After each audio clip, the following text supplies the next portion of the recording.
कि प्रकाश के परावर्तन के नियम को लिखें, तब प्रकाश के परावर्तन के दो नियम होते हैं। ऑब्जेक्टिव में पूछ देता है कभी कभी कि प्रकाश के परावर्तन के कितने नियम है, तो हम लोग बोलेंगे दो नियम है।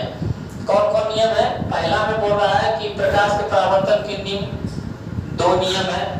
प्रकाश के परावर्तन के दो नियम है। पहला में आपतित किरण, परावर्तित किरण, और आपतन बिंदु पर डाला गया विलंब तीनों एक ही तल में होता है। ये देखिए, ये जो रेखा आ रहा है, ये जो रेखा आ रहा, ये क्या कहलाएगा? ये कहलाएगा हमारा आपतित किरण। आपतित किरण, ये कौन किरण कहलाएगा? आपतित किरण।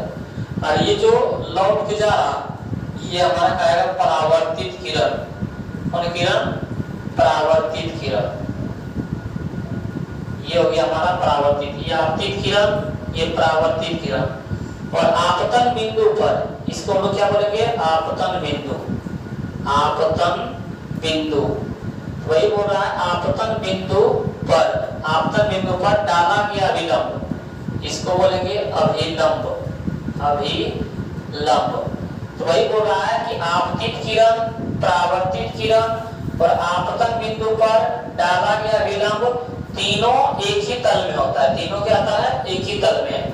तो प्रकाश के परावर्तन के कितने नियम है? तो दो नियम है। हम लोग क्या बोलेंगे कि आपतित किरण, परावर्तित किरण और आपतन बिंदु पर डाला गया विलंब तीनों एक ही तल में होता है।